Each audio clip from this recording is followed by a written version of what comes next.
Welcome back to education with Vidhi. कैसे हैं आप सब? आई होप आप सभी बहुत अच्छे होंगे। तो चलिए आप सभी जल्दी से क्लास को लाइक करिए और फिर हम करते हैं अपनी ये आज राजन सीरीज। और हम आज इसमें तीनों ही सब्जेक्ट अपने करने वाले हैं, very short complete, Hindi, English और आपका शांति, शिक्षा एवं सतत विकास। तो जल्दी से फोर्थ सेमेस्टर वाले जल्दी से लाइक करें और सब्सक्राइब करें चैनल को। 1K कंप्लीट करना है हमें, जल्दी से अपने सब्सक्राइबर 1K कंप्लीट करनी है हमें अपनी यूट्यूब की फैमिली। तो जल्दी से शेयर कीजिए, जल्दी से फटाफट सभी शेयर करके आइए, फिर क्लास को स्टार्ट करते हैं।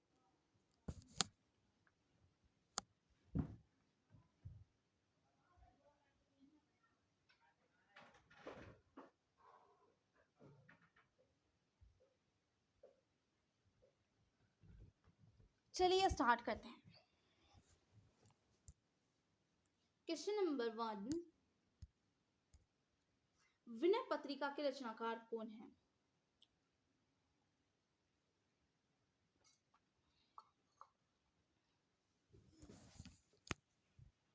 तो देखिए यहाँ पे आपका आंसर हो जाएगा, विनय पत्रिका के रचनाकार आपके तुलसीदास जी हैं। कौन है आपके? तुलसीदास जी। नेक्स्ट क्वेश्चन पर आते हैं, आधुनिक युग के प्रमुख कवियों के नाम लिखिए। आधुनिक युग के प्रमुख कवि हैं आपके अयोध्या सिंह उपाध्याय, हरिओद और महादेवी वर्मा, जयशंकर प्रसाद, भारतेंदु हरीश चंद्र। विसर्ग, क्वेश्चन नंबर 3 है, विसर्ग, हलंत तथा अनुस्वार का चिन्ह बताइए। तो आपके ऐसे दो बिंदु जो होते हैं ये विसर्ग चिन्ह होता है। आपका जो इस तरीके से लगता है नीचे किसी शब्द के तो वो हलंत होता है, और आपका ऐसे डैश लगा के ऊपर बिंदी लगा दी जाए तो आपका अनुस्वार होता है। क्वेश्चन नंबर 4, बालकम से तथा असम में लगा चिन्ह, असम में लगा चिन्ह क्या है? तो अभी हमने पढ़ा ये कौन सा चिन्ह है हमारा, विसर्ग। नेक्स्ट क्वेश्चन पर आ जाते हैं आपका क्वेश्चन नंबर 5, छात्र विद्यालय स्वागतम प्रत्येक फलम में उचित विसर्ग एवं हलंत का प्रयोग कर सही बनाए। तो छात्र में आपको क्या लगाना है? देखिए यहाँ पर लगाना है विसर्ग और हलंत। विसर्ग लगा आपका छात्र में, विद्यालय में भी विसर्ग लगेगा, स्वागतम, स्वागतम में आपका हलंत लगता है, प्रत्येकम, प्रत्येक का प्रत्येकम में हलंत लगा, फलम का भी आपका हलंत लगेगा। नेक्स्ट क्वेश्चन पर आते हैं, शुक्ल युग या प्रसाद युग के दो नाटककारों के नाम लिखिए। तो आपका जयशंकर प्रसाद और doctor Ram Kumar Verma. Question number 7, Hindi के किन्हीं 5 एकांकिकारों के नाम बताइए। विष्णु प्रभाकर, उपेंद्र नाथ अश्क, doctor Ram Kumar Verma, Uday Shankar Bhatt, Bharatendu Harishchandra. Question number 8, Hindi के प्रमुख जीवनी लेखकों के नाम बताइए। तो आपका बाबू गुलाब राय, विष्णु प्रभाकर, रामविलास वर्मा शर्मा सॉरी अमृत राव। और क्वेश्चन नंबर 9 पर आते हैं, महादेव वर्मा की किन्हीं 5 रचनाओं के नाम बताएं। तो आपका नीरजा निहार, दीपशिखा, यामा, रश्मि, संध्या गीत और आपका गिल्लू। कैसे भूल सकते हो, तो बचपन से पढ़ते आ रहे हो। सबसे अच्छी कहानी, मुझे तो सबसे अच्छी लगती है वो स्टोरी। सूर सागर, सुरसावली तथा सात्य लहरी के रचनाकार कौन है? तो ये आपके हैं सूरदास जी। नेक्स्ट क्वेश्चन पर आते हैं, देखिए हिंदी कोई टफ नहीं है, सब कुछ 10th 11th 12th का ही है, 9th 10th से आप सभी ने पढ़ी होगी, जिन्होंने अच्छे से पढ़ी उन्हें कोई दिक्कत नहीं है। निम्नलिखित शब्दों में से एक समानार्थी शब्द लिखिए। तो देखिए आपका बीटीसी 2016 में पूछा गया, ये सारे प्रीवियस ईयर में क्वेश्चन पूछे गए, वेरी वेरी इंपॉर्टेंट है, इसलिए अभी भी जिन्होंने लाइक नहीं करा जल्दी से कर दीजिए प्लीज गाइस। यार आप सब कर तो सकते हो, इतना एक लाइक ही तो मांगा है कोई आपसे, आपसे आपका कुछ और तो नहीं कह रहे हम। आप अपना देखिए थोड़ा सा समय देते हैं हमें, आप अपना समय किसी चीज़ पे इन्वेस्ट करोगे, देखिए अगर आप किसी के लिए अच्छा करते हो तो ऊपर वाला आपको डबल अच्छा करता है। तो आपके एग्ज़ाम के लिए ऑल द बेस्ट आप सभी को, और प्लीज़ जल्दी से लाइक और शेयर कर दीजिए और सब्सक्राइब भी कर दीजिए, जल्दी से 1K कंप्लीट करा दीजिए। आई होप आप सभी के एग्ज़ाम्स बहुत ज़्यादा अच्छे जाएंगे, उम्मीद नहीं भरोसा है, लेकिन उसके लिए तैयारी आपको करनी होगी। क्वेश्चन नंबर 12 देखिए, सॉरी अब 11 रह रहा है आपका समानार्थी यानी कि प्रवाची होते हैं एक तरीके से। तो खग होता है आपका पक्षी का और धरती धरा का। खग पक्षी, पतंग, और आपका धरती धरा, भू भूमि, वसुंधरा, वसुधा। क्वेश्चन नंबर 12, सरोरुह शब्द का क्या अर्थ है? तो इसका अर्थ है कमल की भांति। नेक्स्ट क्वेश्चन पर आते हैं, तुलसीदास जी के गुरु कौन थे? नरसिंह दास। क्वेश्चन नंबर 14, हिंदी गद्य की दो विधाओं के नाम लिखिए। आपका नाटक और कहानी। नेक्स्ट क्वेश्चन है, निम्नलिखित संस्कृत शब्दों के हिंदी में अर्थ लिखिए। तड़ाग और नर्प। तड़ाग का मतलब होता है तालाब और नर्प होता है राजा, नर्प। क्वेश्चन नंबर 16, हलंत के प्रयोग से वर्ण या अक्षर आधा या पूरा दोनों में से क्या होता है? तो देखिए हलंत का या प्रयोग जब करते हैं तो अक्षर या वर्ण आपका आधा हो जाता है। नेक्स्ट क्वेश्चन पर आते हैं, क्वेश्चन नंबर 17। मैं वर्ण अक्षर पूरा अथवा आधा किस रूप में पाया जाएगा? आधा रूप में पाया जाएगा। देखिए नेक्स्ट क्वेश्चन पर आते हैं, क्वेश्चन नंबर 18। वंश अंश शब्द किस चिन्ह का प्रयोग करते हैं? तो अनुस्वार। Question number 19। समस्त भाषाओं की जननी कौन सी भाषा है? तो आपकी संस्कृत है। Question number 20। प्रकृति के सुकुमार कवि किसे कहा जाता था? सुमित्रा नंदन पंत जी को कहा जाता है। Question number 21। पारलौकिक शब्द का वर्ण विच्छेद कीजिए। पे प्लस आ, सब में हलंत लगा हुआ है, ध्यान रखिएगा, सिर्फ आ को छोड़ के आपके पे प्लस आ प्लस र प्लस अ प्लस ल प्लस औ प्लस के प्लस ई प्लस के प्लस ए, इसलिए आपको वर्ण विच्छेद करना था, संधि विच्छेद नहीं। संधि विच्छेद करते तो अलग तरीके से हो जाता।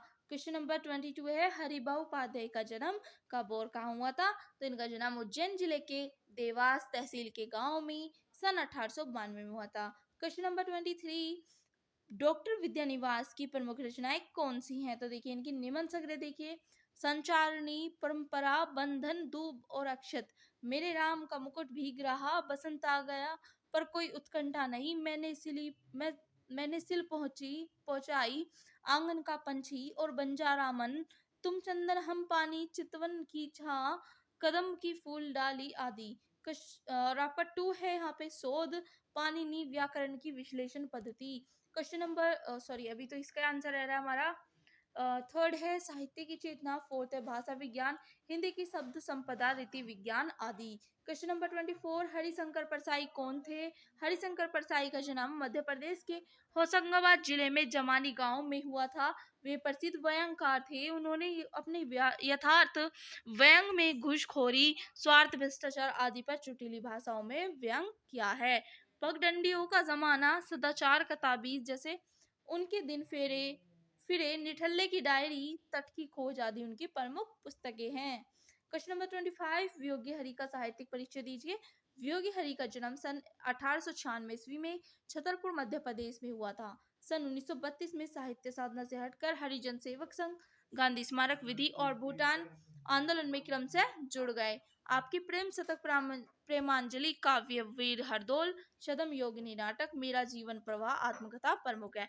मई 1988 में ईस्वी में आपका देहावसान देहावसान हो गया, यानी कि उनका निधन हो गया था। क्वेश्चन नंबर 26 पर आते हैं, फटी न जाके पाओ बिवाई, सो का जाने पीर पराई, कहावत का अर्थ है स्पष्ट कीजिए। जिनके पैरों में विवाही दरार हो जाती है और इस कारण जो पीड़ा होती है, उस पीड़ा को अन्य कोई व्यक्ति नहीं समझ पाता, उसी प्रकार दुखी या पीड़ित व्यक्ति का दुख कोई अन्य नहीं समझ पाता। क्वेश्चन नंबर 27 पर आते हैं, अनुप्रास अलंकार का एक उदाहरण लिखिए।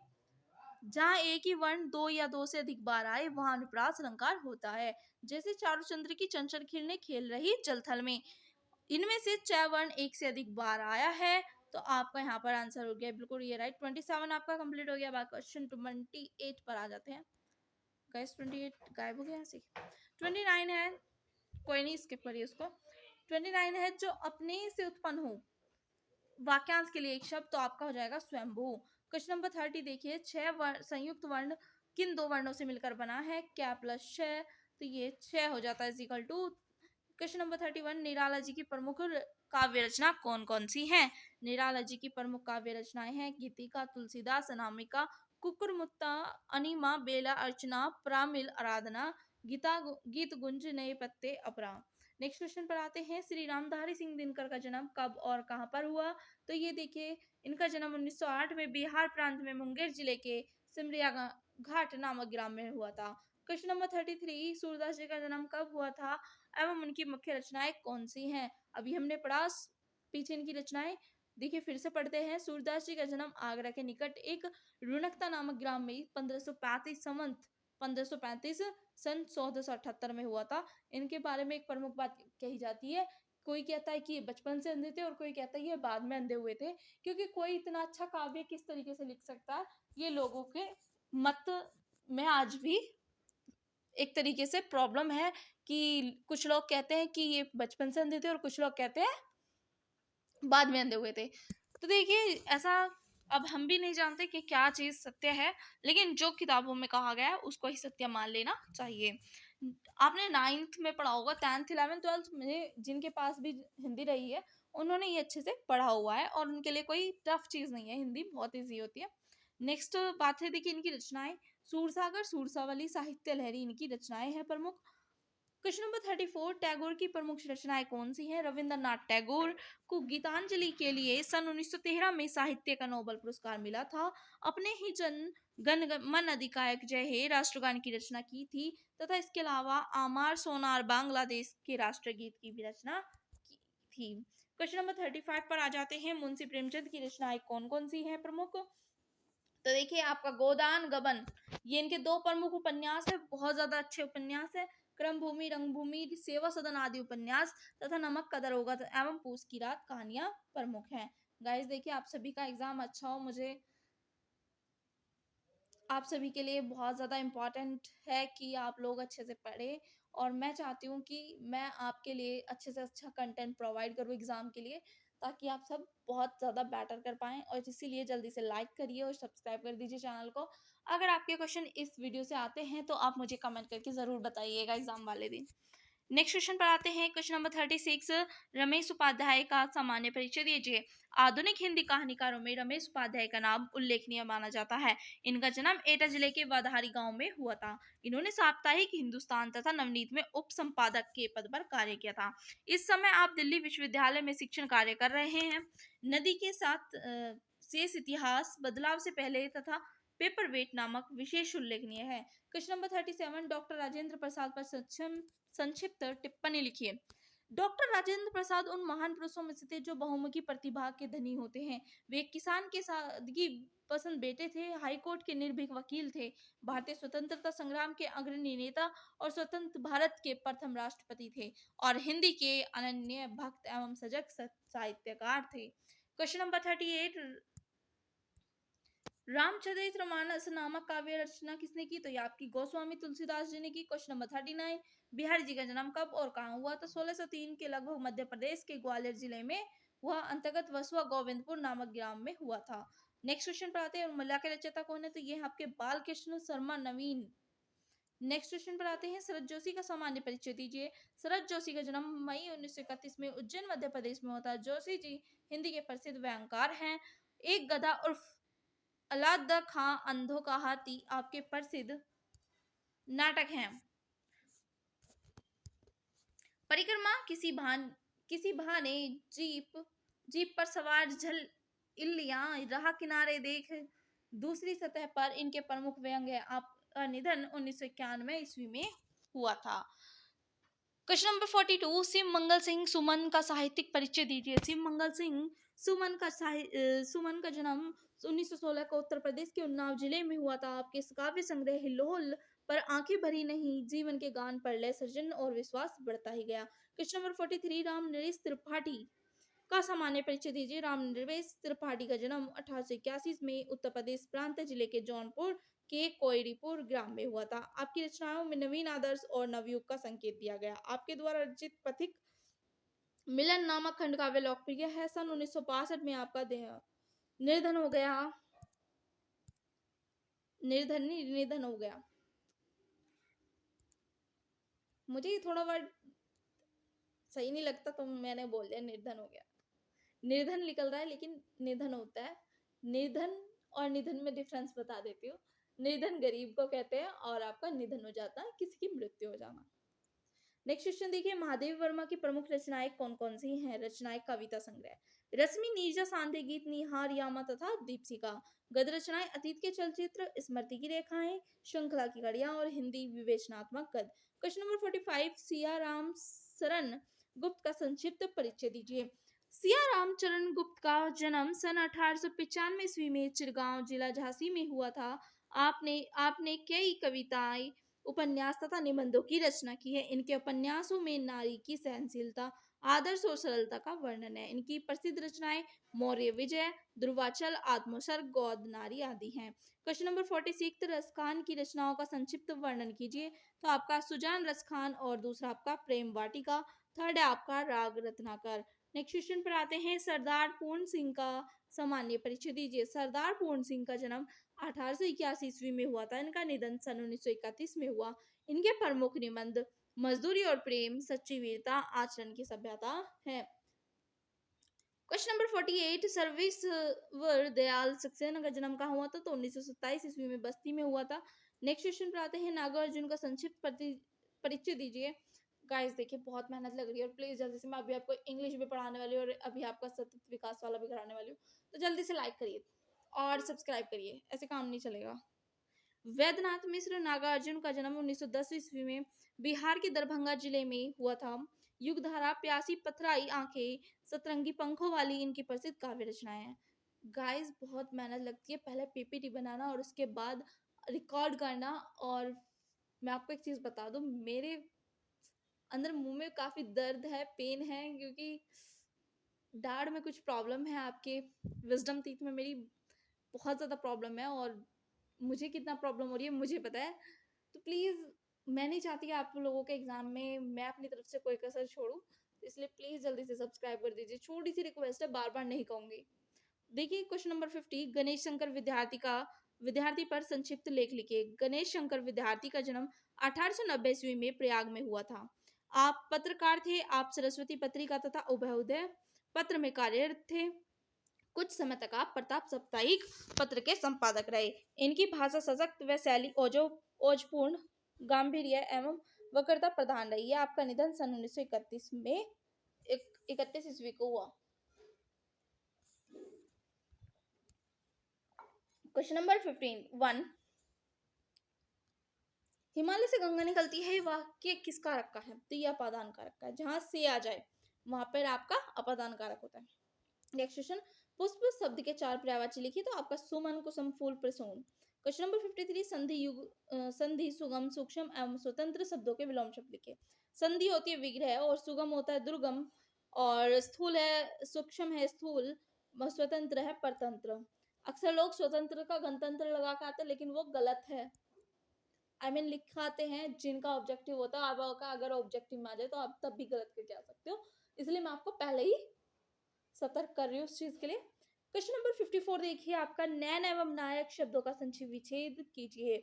आपका यहाँ वर्ण विच्छेद नहीं करना है, संधि विच्छेद करना है। तो संधि विच्छेद करेंगे हम नैन का ने प्लस अन, और नायक का नेक प्लस अक। क्वेश्चन नंबर 55, सम उपसर्ग लगाकर 4 सात शब्द बनाइए। उपसर्ग कब लगता है? वर्ड के शुरू में, और प्रत्यय लगता है वर्ड के अंत में। तो देखिए यहाँ पर सम प्लस गीत लगा दिया तो संगीत बन जाएगा।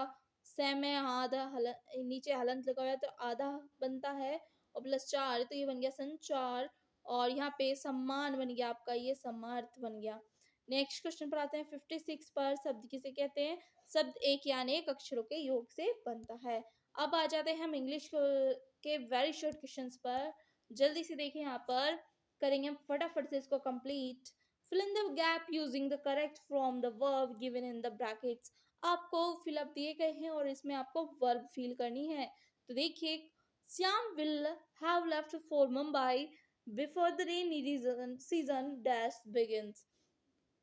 श्याम मुंबई के लिए निकल गया होगा, अगर निकल जाना चाहिए उसको, क्योंकि बारिश का सीजन है। तो बिगिन माने होते शुरुआत होने वाली है बारिश, तो यहाँ पे आ जाएगा बिगिंस, एस या ई एस यूज हो जाएगा आपका, यहाँ पर आपका एस यूज होगा बिगिंस।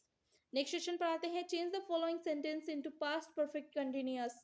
पास्ट परफेक्ट कंटिन्यूअस में आपको बनाना है he is reading the Ramayana. तो आपका पास्ट परफेक्ट बनता है हैड बीन्स लगाकर और वर्ब में आईएनजी। जब कंटिन्यूअस बनाते हैं तो वर्ब में आईएनजी लगाते हैं, आप सभी को पता होगा। तो देखिए, he had been reading the Ramayana. Question number 3, change the following into compound sentence. तो beside being rich he is not happy. तो इसको बनाएंगे हम he is rich but he is not happy. Beside आपका हटा दिया जाएगा। नेक्स्ट क्वेश्चन पर आते हैं, क्यों हटा दिया जाएगा इसके लिए आपको डिटेल में पढ़ना होगा, और अभी समय हमारे पास कम है, एग्जाम है, तो डिटेल में कभी फिर पढ़ते हैं। यहाँ पे प्रीपोजिशन आपको फील करनी है। क्वेश्चन नंबर 4 में, I congratulate you dash your success. जब हम किसी की सक्सेस के लिए कॉन्ग्रेचुलेट करते हैं तो हमारी प्रीपोजिशन आएगी यहाँ पर ऑन। ऑन या तो ऊपर के लिए या पर के लिए यूज होती है। जैसे ऑन द टेबल, टेबल के ऊपर फ्रूट्स ऑन द टेबल, तो फ्रूट्स आपकी टेबल पर रखे हुए हैं। ऑन के लिए लगता है ऊपर के लिए या के लिए, तो आपको देखिए यहाँ पर कॉन्ग्रेचुलेट कर रहा है वो आपको, आपकी सक्सेस के लिए ऑन आ जाएगा यहाँ पर, राइट। नेक्स्ट क्वेश्चन आता है complete the following sentence. It has been raining dash morning, तो यहाँ पे आएगा सिंस, क्योंकि बारिश का एक निश्चित समय से शुरू हुई होगी। जब निश्चित समय आता है तो आपका सिंस यूज होता है, और जब अनिश्चित समय होता है तब आपका फॉर के लिए यूज होता है। चलिए नेक्स्ट क्वेश्चन देखते हैं। Combine the following sentence into a compound sentence. The animal may be a fish, it may be a serpent, it must be one them। तो इसका आंसर है the animal must be either a fish or a serpent। Question number 7, combine the following sentence into a complex sentence। He lives somewhere, I do not know it, I do not know where he lives। Next question पर आते हैं। Question number 8, change the following into past indefinite tense. आपको past indefinite tense में इसको change करना है, यानी कि आपका नोट हट जाएगा यहाँ से और डू नॉट हट जाएगा, sorry, I do not know where he lives, तो आपका do not हट के यहाँ पे आ जाएगा I did not know where he lived, क्योंकि हमें past indefinite में बनाना है। नेक्स्ट क्वेश्चन पर आते हैं। Question number 9, change the following into past continuous tense. He went to Agra yesterday, he was going, तो आंसर हो जाएगा हमारा he was going to Agra yesterday. Question number 10, complete the following sentence using the correct form of the verb given in the bracket. तो देखिए यहाँ पर answer देखिए क्या होगा, क्वेश्चन फिलअप करना है आपको। The doctor dash after the patient had died, come, come का यहाँ जाएगी सेकंड फॉर्म आपकी केम। नेक्स्ट क्वेश्चन पर आते हैं। Give one example of noun, adjective and adverb clause. Noun, तो आपको नाउन और एडजेक्टिव एडवर्ब का इनका एक एक एग्जांपल देना है। नाउन क्लॉज का आपको देना है, एग्जांपल है I do not know where he lives, pay attention to what your teachers से। एडजेक्टिव क्लॉज का एग्जांपल है, this is the place where I was born, this is the time when you should read. Adverb clause है example, I shall go with you when you return, work hard lest you should fail. Next पर आते हैं question number 12, define compound sentence. Compound sentences are those sentences which are having one principal clause and one or more coordinate clause। Example, he is either a thief or a cheat। Question number 13, change the following sentence into negative sentence। As soon as I reached, the teacher entered the class। No sooner का मतलब होता है negative word है आपका, had I reached then the teacher entered the class। आपके लिए पता है देन क्यों आया, ये नो सूनर की वजह से आया आपका then. Negative word no sooner के साथ जो पेयर बनता है वो देन का बनता है। नेक्स्ट क्वेश्चन पर आते हैं। Question number 14, define preposition. A preposition is a word placed before a noun और pronoun to show its relation with another noun और प्रोनाउंस। नाउन और प्रोनाउन के पहले आता है आपका प्रीपोजिशन, ये आपकी इस तरीके से डेफिनेशन है, शो करता है ये रिलेशन अनदर नाउन और प्रोनाउन से। Example, she went to market, या आपका एग्जांपल होगा he is under the bed, here to and under are preposition. To और अंडर आपका क्या होगा, प्रीपोजिशन। ऑन जैसे आपका प्रीपोजिशन होता है। Question number 15, give examples of preposition in and into. इनका प्रयोग स्थिरता के लिए होता है, जबकि सी इज इन द हाउस और इंटर का प्रयोग आपका गति के लिए होता है, जैसे सी thumped into silver. Next question पे आते हैं। 16, define complex sentence with suitable example। Complex sentences are those that have one principal clause and more than one subordinate clause। Example, stand up where you are। Next question है, write down kinds of subordinate clause. Subordinate clause are of three kinds. पहला आपका noun clause, second आपका adjective clause, third आपका adverb clause. Next question पर आते हैं। Question number 18, choose correct preposition. आपको fill up करने हैं, चूज करनी है यहाँ पे correct preposition. He said dash a wall, wall का मतलब है वो दीवार पर बैठा हुआ है, वह दीवार पर तो बैठने के ऊपर बैठा होगा, तो यहाँ पर आ जाएगा आपकी ऑन प्रीपोजिशन। सेकंड है stand dash the bench, stand वो बेंच पर खड़ा हुआ है, तो ये यहाँ पे एक तरीके से मैं आपको बता रही हूँ पूरा सेंटेंस यहाँ पर नहीं है स्टैंड द बेंच, तो स्टैंड ऑन द बेंच, क्योंकि वो बेंच के ऊपर होगा तब स्टैंड में खड़ा होना ऑन आ जाएगा, यहाँ पे ऑन प्रीपोजिशन आएगा। नेक्स्ट है he went dash the forest, तो यहाँ पर आ जाएगा आपका थ्रो। नेक्स्ट नेक्स्ट है आपका the sky is above our head, above यहाँ पर आपका आंसर आ जाएगा डी ऑप्शन। नेक्स्ट क्वेश्चन पर आते हैं, question number 19, choose correct preposition. यहाँ पे प्रीपोजिशन बनना है, he is in the house, यहाँ पर आपका इन आएगा। नेक्स्ट क्वेश्चन है दे लिव मुंबई, यहाँ पर भी आपका इन आएगा। ही जम्प्ड इनटू द रिवर, यहाँ इनटू आ जाएगा आपका। ही सैट बाय मी, यहाँ पर भी बाय आएगा आपका। चलिए नेक्स्ट क्वेश्चन देखते हैं आपका, question number 20, choose correct prepositions. यहाँ पर भी आपको प्रीपोजिशंस यूज करना है। I shall returns by 4 o'clock। Second देखिए, besides this I want 2 other books। See देखिए, he has been suffering from fever since last Monday last. D है tell me about Ram. 5 है my village is beyond the hills.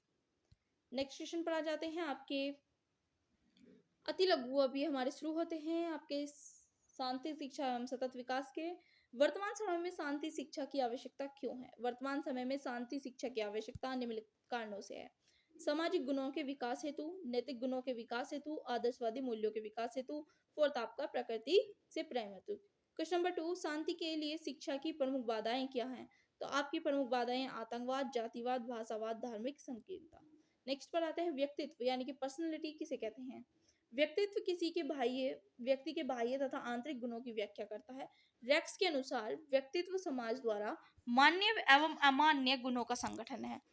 Woodworth कहते हैं, Woodworth ने जो definition दी है, व्यक्तित्व के व्यवहार का समूचा सार ही उसका व्यक्तित्व होता है। क्वेश्चन नंबर 4 है, व्यक्तित्व के 5 प्रमुख गुण कौन कौन से हैं?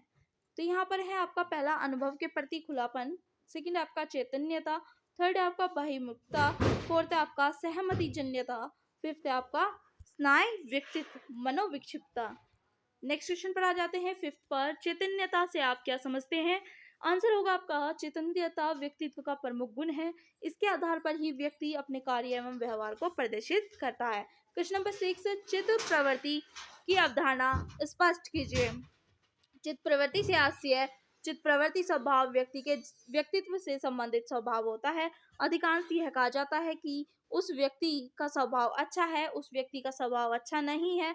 चित्त प्रवृत्ति के द्वारा व्यक्ति के व्यक्तित्व का निर्धारण समाज द्वारा किया जाता है। थॉमस एवं हॉवर्ड ब्रिज के द्वारा चित्त प्रवृत्ति संबंधी 9 विशेषताओं को बताया गया। पहली विशेषता क्रियाकलाप, सेकंड आपकी नियमितता, थर्ड आपकी सांकेतिक क्रिया, फोर्थ आपकी अनुकूलन, फिफ्थ आपकी प्रबलता, सिक्स्थ आपकी मनोदशा, सेवेंथ आपकी ध्यान संबंधी योग्यता, एट्थ आपकी ध्यान अवधि और 9 आपकी संवेदनशीलता। क्वेश्चन नंबर 7, व्यक्तित्व के मुख्यतः कितने स्वरूप माने गए? तो ये यहाँ पर स्वरूप है अंतर्मुखी, बहिर्मुखी, उभयमुखी, 3 टाइप के हो गए। क्वेश्चन नंबर 8, क्रेशमर के अनुसार वेरी वेरी इंपॉर्टेंट क्वेश्चन, व्यक्तित्व के कितने प्रकार होते हैं? तो ये 4 प्रकार का होता है, पिकनिक, एस्थेनिक, एथलेटिक और डिस्प्लास्टिक। नेक्स्ट क्वेश्चन पर आ जाते हैं, क्वेश्चन नंबर 9, सेल्डन ने व्यक्तित्व को कितने भागों में विभाजित किया है? तो 3 भागों में, पहला एंडोमार्फिक, सेकंड आपका मेसोमार्फिक और थर्ड आपका एक्टोमार्फिक। क्वेश्चन नंबर 10, न्यूमैन तथा स्टर्न ने व्यक्तित्व को कितने भागों में विभाजित किया है? तो आपका 2 विश्लेषणात्मक पहला और दूसरा संश्लेषणात्मक। 11 क्वेश्चन, आदत किसे कहते हैं? आदत एक अर्जित व्यवहार है जो स्वतः होता है, प्रत्येक व्यक्ति में यह नैसर्गिक गुण पाया जाता है। जेम्स के अनुसार आदत दूसरा परिवर्तन है जो व्यवहार परिवर्तन में आता है, अधिगम की प्रक्रिया से यह परिवर्तन होता है। नेक्स्ट क्वेश्चन पर आते हैं, शांति शिक्षा क्या है? वह शिक्षा जो समाज में शांतिमय वातावरण का सृजन करती है, शांति शिक्षा कहलाती है। शांति शिक्षा से प्रभावित व्यक्तित्व आदर्शवादी, सदाचारी तथा प्रकृति प्रेम वाला होता है।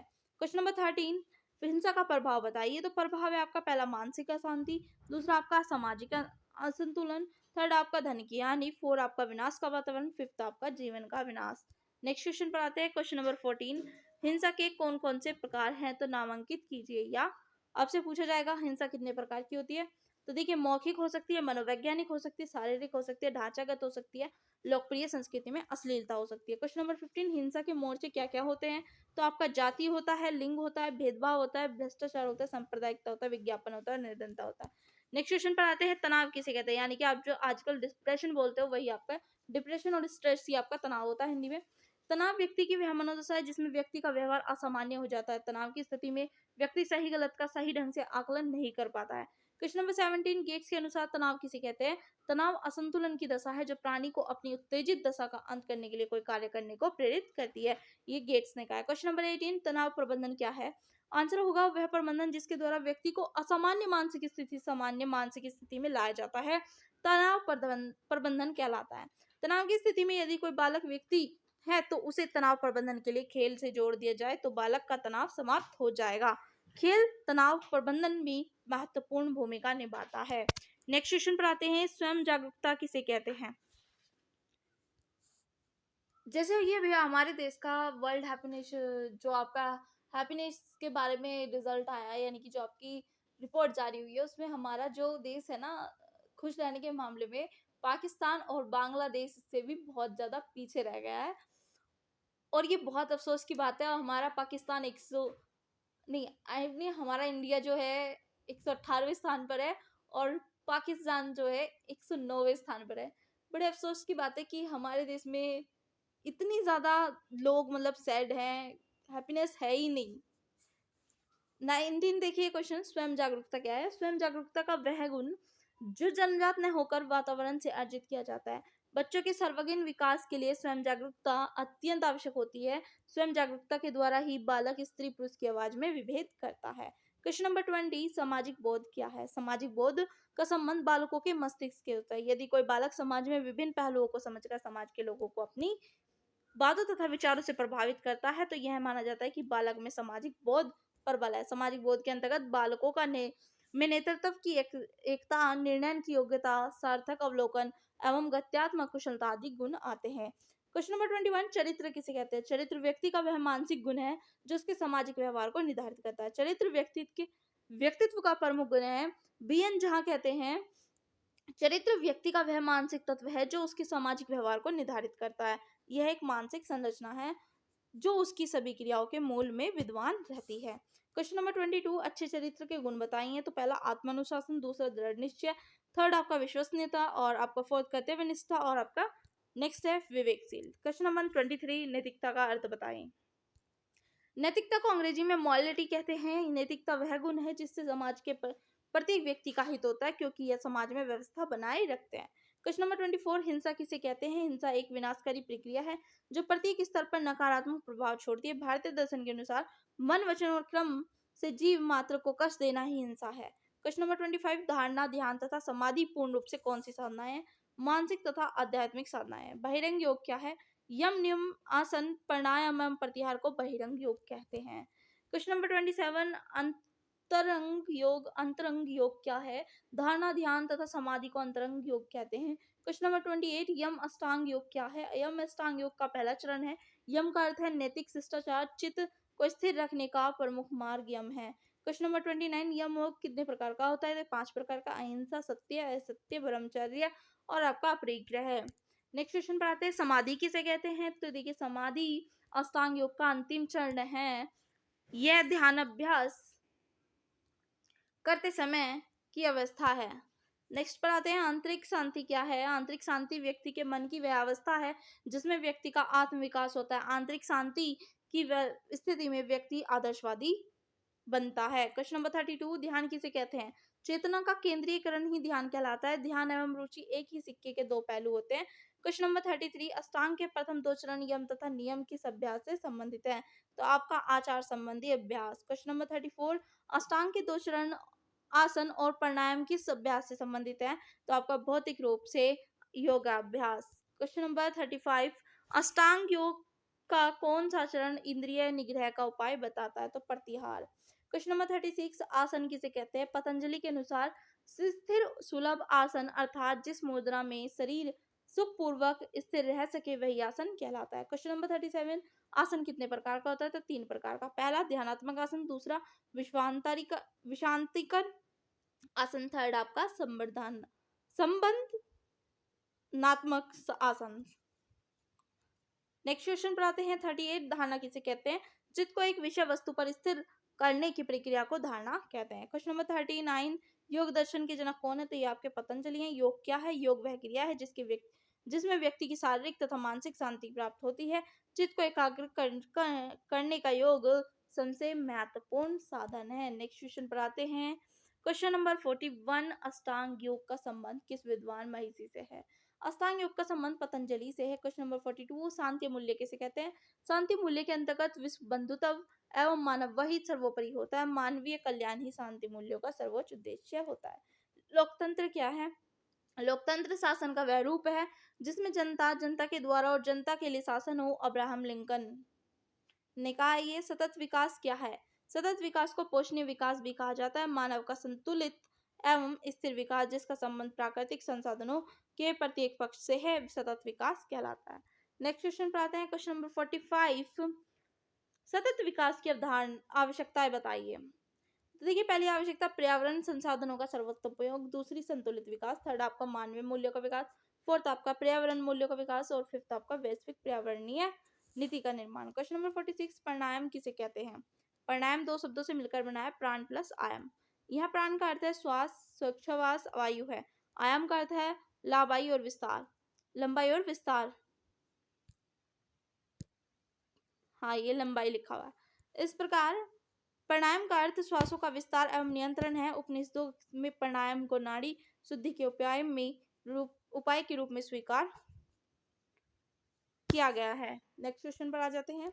क्वेश्चन नंबर 47, प्रत्याहार किसे कहते हैं? प्रत्याहार पतंजलि के अष्टांग योग में अंतरंग तथा बहिरंग अवस्थाओं में सेतु की भांति है। क्वेश्चन नंबर 48, शांति शिक्षा में मूल्य का क्या तात्पर्य है? मूल्य का तात्पर्य उन लक्ष्यों, विश्वासों, विचारों एवं सूक्ष्म तत्वों से है जो जीवन को सार्थक बनाने में सहयोग देते हैं। शांति शिक्षा में मूल्यों का विशेष महत्व होता है। क्वेश्चन नंबर 49, सूत्र योग सूत्र के 8 अंग कौन कौन से हैं? तो ये आपका यम है, नियम है, आसन है, प्राणायाम है, प्रत्याहार है, धारणा, ज्ञान है, समाधि है। नेक्स्ट क्वेश्चन पर आते हैं। क्वेश्चन नंबर 50, भारत में राष्ट्रीय मानवाधिकार आयोग का गठन कब और किस उद्देश्य से हुआ था? भारत सरकार ने राष्ट्रीय मानवाधिकार आयोग का गठन 12 अक्टूबर 1993 को किया था। इसका उद्देश्य भारतीय नागरिकों को न्याय, स्वतंत्रता, समानता का बंधुत्व, राष्ट्रीय एकता तथा अखंडता आदि मानवाधिकारों पर बल देना था। क्वेश्चन नंबर 51, मीडिया के अंतर्गत कौन कौन से संचार माध्यमों को सम्मिलित किया जाता है? आपका मीडिया से आसिया संचार के ऐसे माध्यम से है जिसके द्वारा समाचार, मनोरंजन, शिक्षा, विभिन्न आंकड़ों अथवा विज्ञापनों का प्रसारण किया जाता है। इसके अंतर्गत समाचार पत्र, पत्रिकाएं, टेलीविजन, रेडियो, टेलीफोन, फिक्स एवं इंटरनेट आदि संचार माध्यमों को मुख्यतः सम्मिलित किया जाता है। नेक्स्ट क्वेश्चन पर आते हैं। विद्यालयी पाठ्यक्रम में शांति शिक्षा क्यों आवश्यक है? पाठ्यक्रम में शांति शिक्षा की आवश्यकता का कारण बालक में शांति संबंधित अंतर्निहित गुणों एवं शक्तियों को उसके व्यवहार अथवा आचरण में लाना है, जिससे वह दूर के साथ शांतिपूर्ण ढंग से रहने और शांति मूल्यों का पोषण करने में समर्थ होगा। क्वेश्चन नंबर 53, आपके मत अनुसार शांति के प्रमुख घटक कौन से हैं? शांति के प्रमुख घटक हैं अहिंसा, सत्याचरण, समानता, सहनशीलता, अनुकंपा, दयालुता, मित्रता, उदारता, खुलापन, आपसी समझ एवं बातचीत, सभी से प्रेम एवं प्रेम पूर्वक व्यवहार, पूर्वाग्रहों में स्वतंत्रता, वैश्विक भाईचारे का दृष्टिकोण इत्यादि। नेक्स्ट क्वेश्चन पर आते हैं। उन कारणों को बताइए जो किशोर अवस्था में हिंसा के रूप में प्रकट होते हैं। तो देखिए, किशोर अवस्था में शारीरिक, मानसिक, संवेगात्मक विकास अधिकतम रूप से होते हैं। इसके फलस्वरूप किशोर में प्रतिष्ठा, स्वतंत्रता, काम संबंधी जीवन दर्शन आदि की आवश्यकताएं प्रबल हो जाती हैं। असंतोषजनक पारिवारिक संबंध, विद्यालय कार्यों में पिछड़ापन, साथी संबंधों का अनुचित होना, संचार माध्यमों का अनुचित प्रभाव आदि किशोरों की आवश्यकताओं को पूर्ण करने में बाधक होता है। इससे किशोरों में अहिंसात्मक व्यवहार दिखाई देता है। क्वेश्चन नंबर 56, साइबर बुलिंग का क्या अर्थ है? वेरी वेरी इंपॉर्टेंट क्वेश्चन है। साइबर बुलिंग का अर्थ है किसी बच्चे अथवा वयस्क को किसी अन्य बच्चे या वयस्क द्वारा इंटरनेट या मोबाइल का प्रयोग कर प्रताड़ित या मानसिक रूप से परेशान किया जाए। इस बाल मस्तिष्क पर गहरा प्रभाव पड़ता है तथा उन्हें यह नकारात्मक बना देता है। क्वेश्चन नंबर 57, अष्टांग योग किसे कहते हैं? अष्टांग योग योग सूत्र में बताए गए योग के 8 अंग है। यम, नियम, आसन, प्राणायाम, प्रत्याहार, धारणा, ध्यान, समाधि। इनमें से प्रथम 5 हैं यम, नियम, आसन, प्राणायाम, प्रत्याहार। योग के बहिरंग, बाहरी साधन एवं अंतिम 3 है धारणा, ध्यान, समाधि। योग के अंतरंग, आंतरिक संबंध साधन माने गए हैं। नेक्स्ट क्वेश्चन पर आते हैं। 58 और ये आपके 58 और 59 लास्ट क्वेश्चन है। जल्दी से, अभी तक जिन्होंने लाइक नहीं करा जल्दी से लाइक करें। अवांछित व्यवहार में सुधार हेतु शिक्षक द्वारा अपनाई जाने वाली सकारात्मक रणनीतियां कौन कौन सी हैं? तो देखिए, कौन कौन सी ये रणनीतियां हैं। पहला आपका, कक्षा में छात्र का ध्यानपूर्वक निरीक्षण करें, उसके व्यवहार को देखें, उनका विश्लेषण करें और कारणों का पता लगाने की चेष्टा करें। सेकंड आपका, छात्रों को समझाएं कि वे कक्षा एवं विद्यालय के लिए महत्वपूर्ण है और उनमें वह क्षमता है कि वे सफल हो सकेंगे। थर्ड आपका कक्षा में बातचीत करने पर छात्रों को अलग अलग बैठाएं फिर ध्यान दें। फोर्थ पॉइंट, कक्षा में अवांछित व्यवहार को हतोत्साहित करें। छात्रों को भी यह बताएं कि आपकी उनसे क्या अपेक्षा है। कक्षा में उचित व्यवहार का पालन करने के लिए विचार विमर्श करें, इसके लिए समय दें। क्वेश्चन नंबर 59, राष्ट्रीय एकता मार्ग पे आने वाली प्रमुख बाधाएं कौन कौन सी हैं। पहली बाधा आपकी जातिवाद, दूसरा आपका प्रणयता, थर्ड आपकी सांप्रदायिकता, फोर्थ आपकी भाषावाद, फिफ्थ आपका राजनीतिक दल, सिक्स्थ आपका भारतीय नागरिकों में विधिक धर्मों में विश्वास की कमी, सेवंथ आपका अनुपयुक्त शिक्षा की समस्या, एट्थ आपके अच्छे नेतृत्व की समस्या, 9 पॉइंट जो आपका आर्थिक असमानता की समस्या, और 10 आपका निरक्षरता का निम्न स्तर। Thank you so much guys, I hope आप सभी ने पूरी क्लास को अंत तक देखा है, और यहाँ पर यहीं पर आपकी क्लास ये समाप्त होती है। एग्जाम के लिए ऑल द बेस्ट, मिलते हैं नेक्स्ट टाइम बहुत जल्द नेक्स्ट क्लास के साथ।